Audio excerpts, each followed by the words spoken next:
Hai guys, ketemu lagi sama gue, Franz. Sore ini kita akan ngobrol santai sama seorang teman gue, seorang pengacara.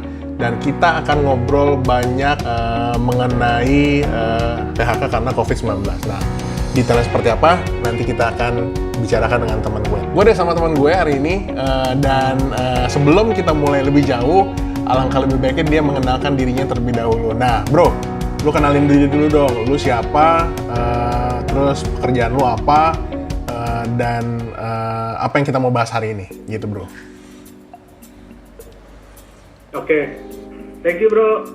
Nah semuanya, sebelumnya gue perkenalin diri gue dulu. Nama gue Judas sendiri, dan pekerjaan gue ini sebagai advokat, dan gue telah berpraktek sendiri mulai di tahun 2013 sampai dengan sekarang. 5 tahun gue berpengalaman untuk dalam bidang litigasi, terutama kepahitian utang piutang, sengketa tanah, dan termasuk private law atau perkara perceraian.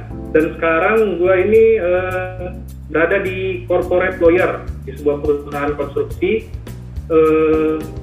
ya untuk dalam bidang in-house legal. Jadi intern perusahaan lebih dalam bidang hukum itu gue yang handle untuk sekarang ini. Okay. Sambil menjalankan juga untuk yang mungkin untuk perkara case kecil juga berjalan sendiri. Itu juga kebetulan masih berjalan, dan nama kantor hukum itu Brahmana Attorney at Law. Oke. Kira-kira seperti itu untuk perkenalan di awal. Oke. Kira-kira seperti itu teman-teman. Dia adalah teman gue, banyak berkarir di bidang litigasi, dan beberapa hal yang terkait dengan litigasi gue juga kadang-kadang sering tanya sama dia, karena gue lebih ke corporate law dan dia lebih ke litigasi, jadi banyak berguru juga nih sama dia nih. Nah, hari ini kita mau ngebahas mengenai PHK yang diakibatkan wabah COVID-19, karena banyak banget ya bro berita-berita yang di media massa terkait dengan PHK terkait dengan wabah COVID-19. Agak sedih juga mendengarnya, dan mudah-mudahan semuanya berjalan akan menjadi lebih baik. Tapi di sini kita akan ngebahas terkait dengan PHK tersebut. Apa aja sih yang kalian akan dapat, apa aja yang akan kalian terima dan menjadi hak para pekerja kalau di PHK terkait dengan COVID-19. Let's cut to the chase. Menurut lo PHK terkait dengan alasan adanya COVID-19 dapat dibenarkan atau tidak? Ya, tapi mungkin pertama lebih baik gue jelaskan dulu ya untuk PHK ini di awal. Jadi PHK ini sendiri atau pemutusan hubungan kerja memang diatur di dalam Undang-Undang Ketenagakerjaan Nomor 13 Tahun 2003 dalam pasal 151 sampai 152. Itu secara umum definisi dan bagaimana cara kita mem-PHK itu ada diatur.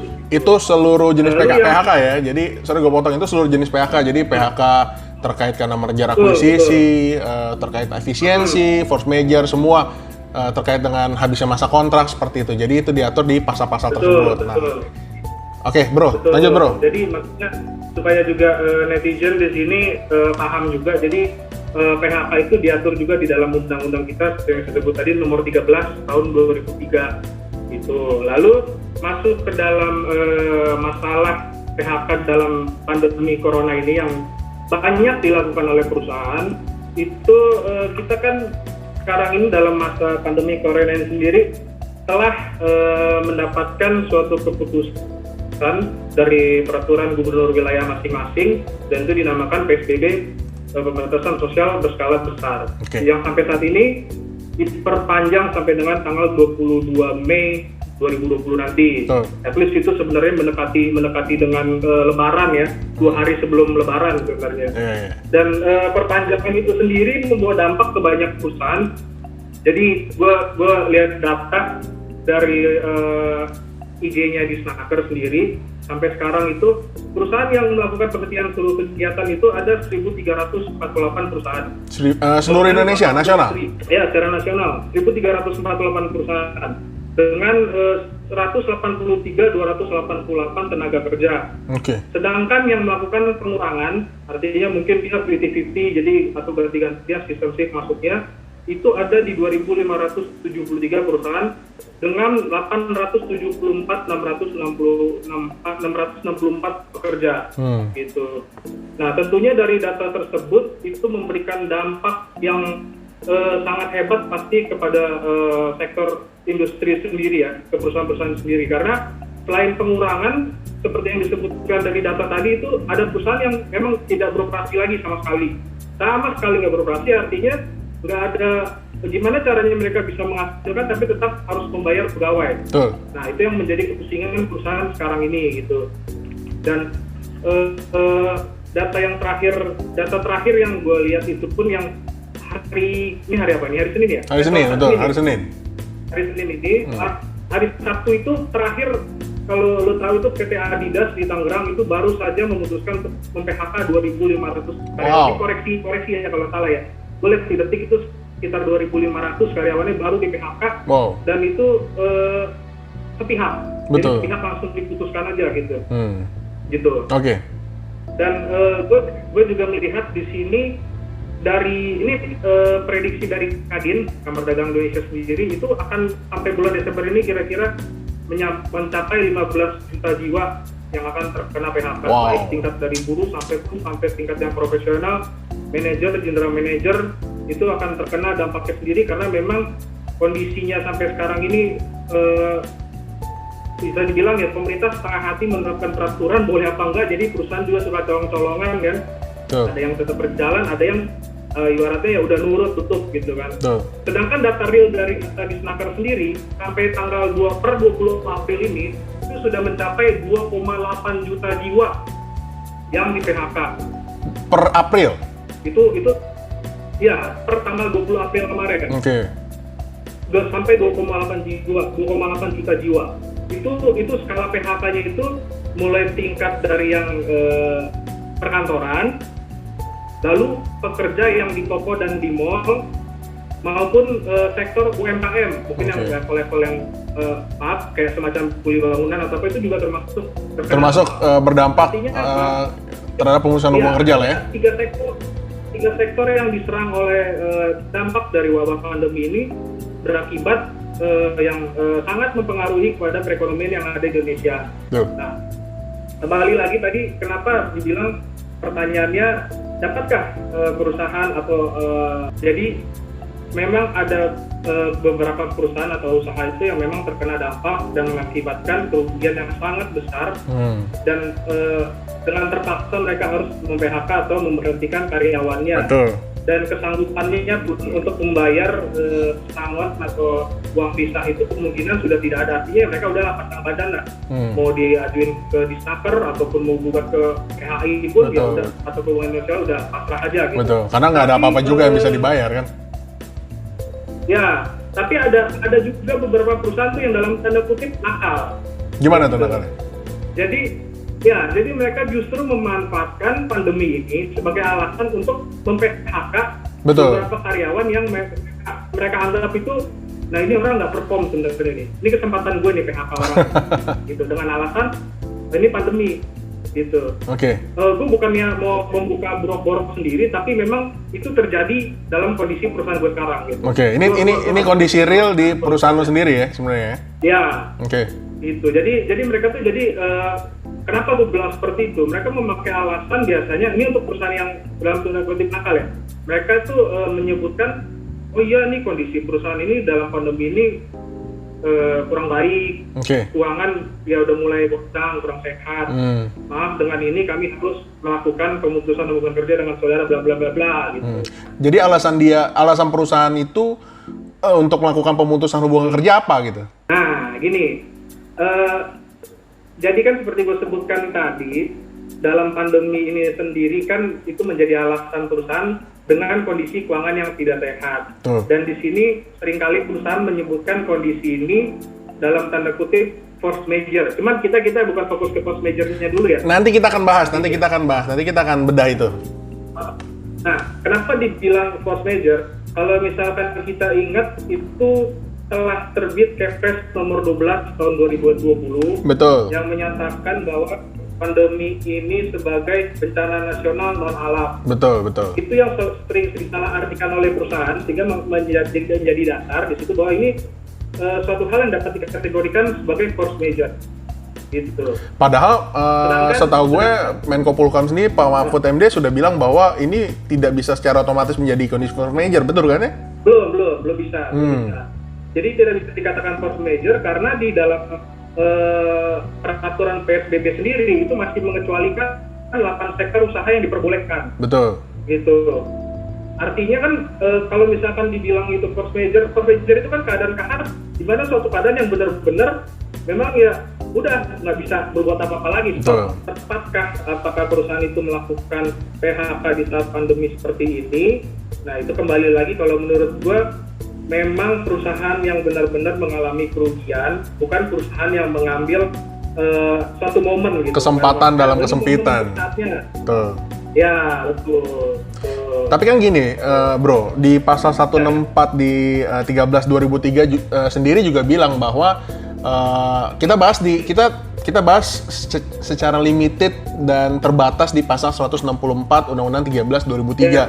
Buat teman-teman yang mau baca silahkan. Itu PHK yang dikarenakan perusahaan tutup yang disebabkan karena adanya kerugian dan juga kondisi force majeure. Lalu yang ketiga adalah kondisi efisiensi. Ini adalah dua hal yang berbeda. Kerugian itu kerugian atau force majeure dan kondisi efisiensi. Nah, kerugian dan force majeure itu yang tadi Bro Juda bilang itu sebenarnya harus dibuktikan bahwa memang perusahaan tersebut memang benar-benar mengalami kerugian gitu. Nah, kalau di pasal 164 itu dijelaskan bahwa kerugian itu diderita oleh perusahaan selama 2 tahun berturut-turut dan dibuktikan oleh oleh perusahaan audit. Nah, gimana bro? Kalau lu bilang tadi perusahaannya rugi terus bisa melakukan PHK, kan sebenarnya harus dibuktikan terlebih dahulu bahwa perusahaan itu memang benar-benar mengalami kerugian. Ya. Nah, gini. Jadi kan sesuai dengan pasal 151 Undang-Undang Ketenagakerjaan pasal nomor 13 tahun 2003 tadi disebutkan memang PHK itu memang harus dilakukan melalui perundingan. Betul, bipartit ya. Artinya biarpun yang dipakai oleh perusahaan itu dalam pasal 164, biarpun dia kerugian, efisiensi, force majeure, itu harus didiskusikan dengan pekerja atau karyawan yang bersangkutan. Jadi istilah lainnya ada kesepakatan di antara pekerja dan pengusaha seperti itu? Betul. Kalau mereka tidak setuju, mereka akan mengajukan yang namanya itu bipartit kepada perusahaan untuk perundingan, gitu. Bipartit itu biasanya sih umumnya prosesnya dua kali lah. Mereka tuh 2 kali biasanya udah mengajukan untuk tripartit ke Disnaker. Betul. Gitu. Baru setelah bipartit, sorry gue potong, baru setelah bipartit, setelah bipartit gagal, perundingan bipartit gagal, nanti para pihak akan melanjutkan perundingan ke tripartit. Sifatnya akan ditengahi oleh Disnaker. Perwakilan dari Disnaker. Baru setelah itu tripartit itu pasti dari Disnaker. Betul. Nah, baru setelah itu apabila tidak menemukan kata sepakat juga, baru ke perselisihan hubungan industrial atau yang namanya PHI. Seperti itu teman-teman. Oke bro, lanjut bro. Nah ini, jadi tapi banyak pada prakteknya itu perusahaan yang melakukan pemutusan hubungan kerja secara sepihak. Jadi mereka hanya mengirimkan nih surat PHK. Lalu ya kita sih memang punya mekanisme hukum ya, maksudnya ada yang tadi kita bilang bahwa ada bipartit, tripartit, lalu nanti ada PHI bisa sampai Mahkamah Agung. Tetapi kan proses itu kayaknya panjang banget ya. Dan kadang-kadang pekerja juga kayaknya males banget untuk ngikutin itu semua. Jadi sebenarnya posisinya selalu tidak menguntungkan pekerja dan buruh ya. Nah, itu yang memberatkan dari para pekerja itu sendiri karena itu prosedurnya berbelit gitu. Karena perusahaan selalu bilang, biarin aja, nanti urus aja ke PHI, selalu seperti itu. Karena mereka tahu karyawan sendiri itu malas berurusan dengan hal seperti itu. Gitu. Kalau dalam tiap perusahaan itu pasti, bukan pasti ya, kemungkinan sih bisa ada di situ namanya serikat pekerja. Ya, nah itu jadi aspirasi para pekerja itu disampaikan itu memang banyak melalui apabila mereka tergabung di dalam serikat pekerja suatu perusahaan itu akan disampaikan melalui surat oleh serikat pekerja. Itu kalau ada serikat pekerja, nggak semua perusahaan punya serikat pekerja kan?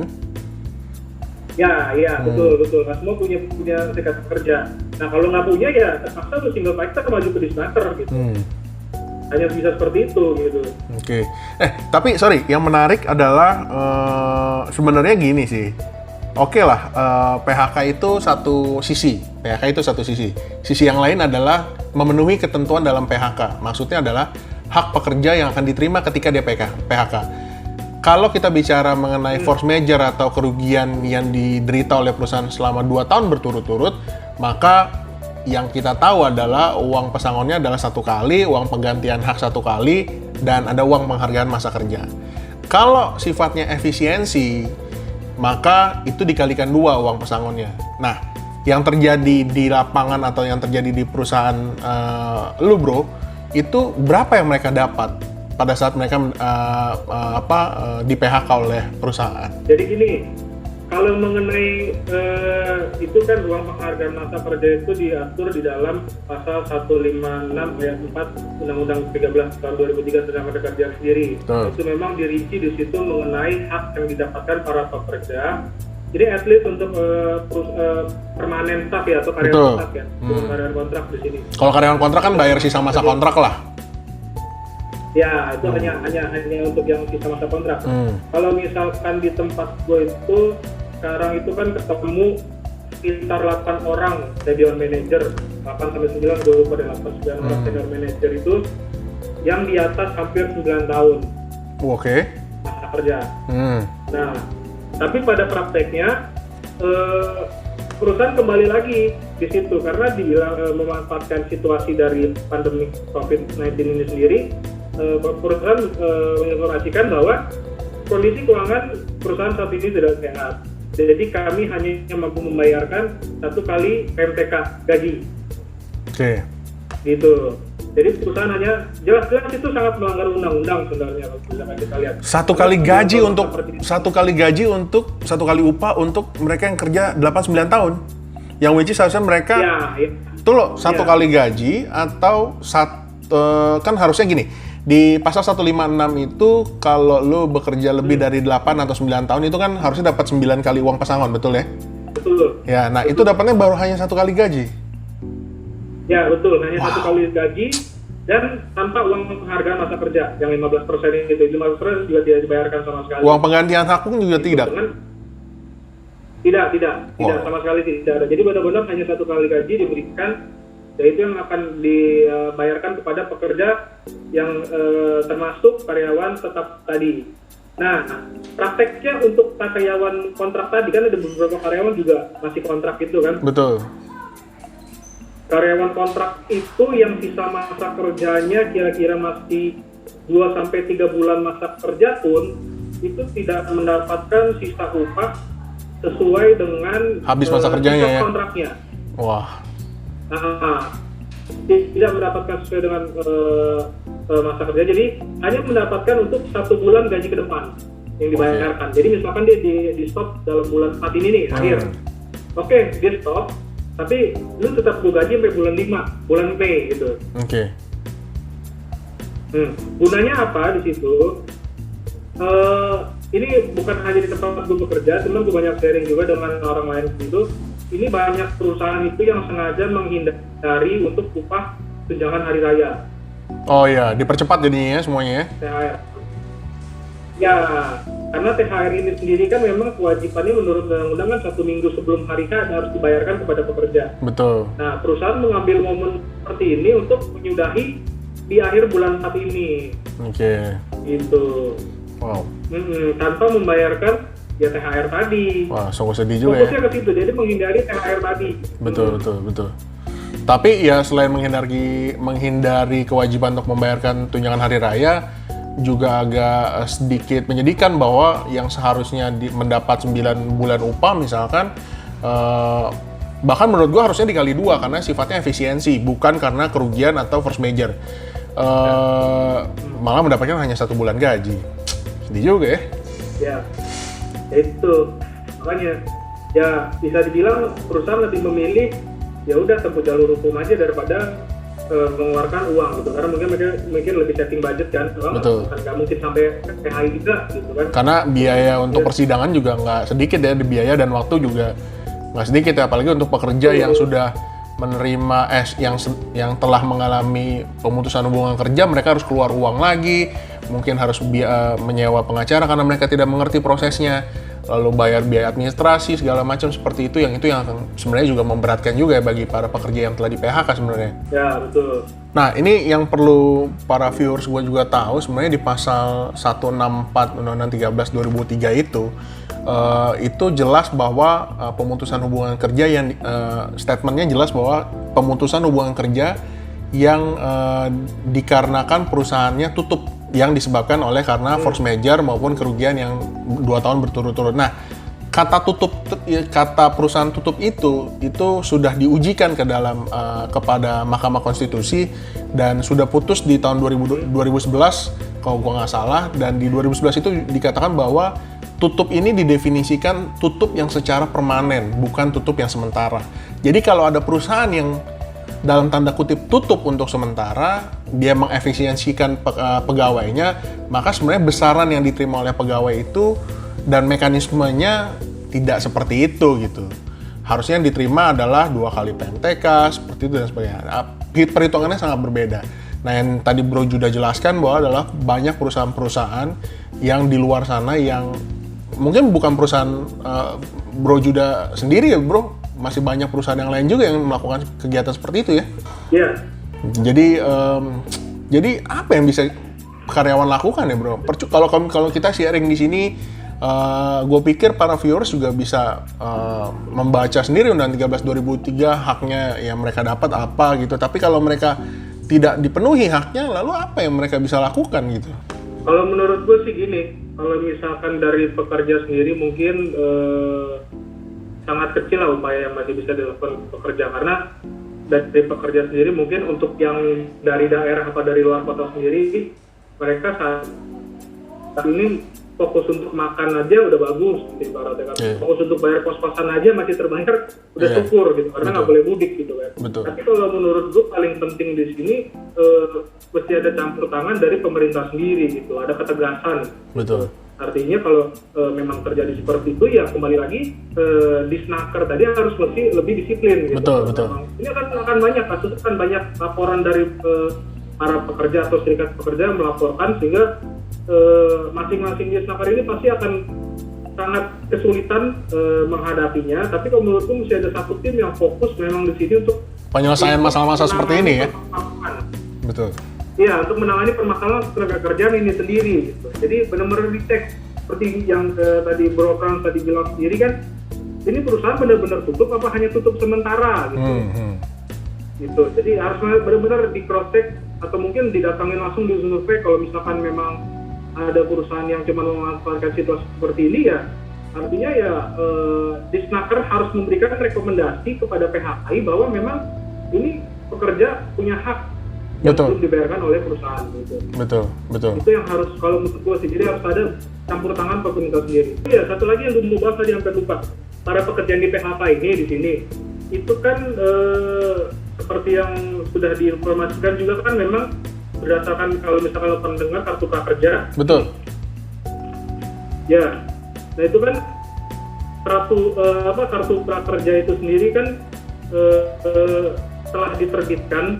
Dan di situ gue pernah lihat juga memang dia itu ada 5 hal tentang kartu prakerja yang mungkin kita bisa sharing juga di sini untuk mungkin korban-korban PHK yang masih belum mengetahui. Jadi prakerja itu memang dia pertama itu kan ada pendaftaran dalam 3 tahap, verifikasi data, terus ada tes secara online juga kemampuan dasar, lalu penentuan gelombangnya secara domisili. Betul. Dan kartu prakerja itu sendiri memang dibatasi hanya dalam 30 gelombang. Jadi terbatas sih. Kalau sih dari jumlah orang yang di PHK sangat kurang ya. Dikalah jauh sih. Betul. Lalu di situ ada bentuk programnya juga. Untuk programnya itu dalam bentuk pelatihan. Dalam bentuk pelatihan, terus dalam bentuk training, soft skill. Nah, itu yang beberapa perusahaan-perusahaan startup juga sih gue lihat udah banyak join sih, kayak Tokped, Bukalapak, Skill Academy, dan lain-lain lah banyak gitu kan. Lalu kalau misalkan ditanya dari kartu prakerja itu kita cuma dapat pelatihan doang nih, nah Itu kalau yang gue tahu sih di situ dapat uang juga ya, dapat duit juga ya sebenarnya. 3.550. Tapi kan itu dipakai untuk soft skill kan, untuk pelatihan kan sebenarnya kan? Rinciannya 3.550, dia pelatihan itu 1 juta. Jadi cashnya 2.550 itu ditransfer. Oh, oke, I see, oke. Itu dalam bentuk uang gitu. Nah itu siapa yang orang yang berhak mendaftar dari kartu prakerja itu bukan hanya orang yang menganggur atau yang belum bekerja, tapi yang termasuk dalam kategori korban PHK pandemi COVID-19 ini.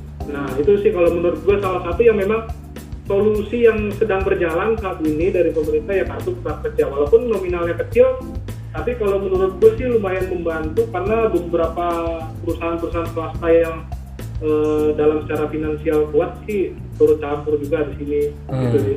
Oke. Jadi sih harusnya mudah-mudahan kita semua berdoa bahwa wabah ini atau pandemik COVID-19 ini segera berlalu, ekonomi menjadi lebih pulih lagi, ada perbaikan di sana sini dan pekerja bisa dipekerjakan lagi yang udah di PHK ya. Semoga hal itu bisa dipercepat oleh pemerintah. Hal lain lagi bro, kira-kira sebelum kita menutup sesi ngobrol santai kita hari ini, ada lagi yang lo mau sampaikan? Kalau dari gue sih ya sama lah kayak lo, kita berharap kembali lagi tadi campur tangan dari pemerintah, terutama untuk dalam bidang ketenagakerjaan, fokus juga dari mungkin Kementerian Ketenagakerjaan langsung dan juga mungkin dari Disnaker yang berada di bawah Pemprov DKI sendiri juga harapannya juga lebih tegas terhadap perusahaan-perusahaan nakal ya, penegakan hukum yang berlaku di Indonesia ini terhadap korban-korban pandemi COVID-19 ini, karena bukan suatu hal yang mengenakan di mana seseorang kehilangan pekerjaannya tapi itu mereka menjadi tulang punggung keluarga gitu. Apalagi untuk orang-orang yang merantau dari daerah itu kalau menurutku sih sangat berat. Semoga ya masalah ini kalau bisa ya kita ya juga kembali lagi berdoa bersama-sama semoga cepat selesai dan semoga selalu ada solusi setiap orang yang mengalami masalah ini. Gitu. Baik, terima kasih banyak bro Judah, thank you very much. Kita udah ngobrol santai hari ini, semoga semuanya cepat berlalu dan sampai ketemu kita di video-video selanjutnya. Thank you for sharing bro. Sampai ketemu lagi ya, sukses ya. Nah, itu tadi obrolan gue sama Bro Yuda terkait dengan PHK yang dikarenakan pandemi COVID-19. Mudah-mudahan semua cepat berlalu, yang terdampak semoga menemukan solusi. Kalau ada hal lain yang lo pengen tanyain, silahkan komen di bawah. Kalau lo suka videonya, klik like. Dan jangan lupa subscribe channel YouTube gue. Sampai ketemu di video gue selanjutnya. Bye.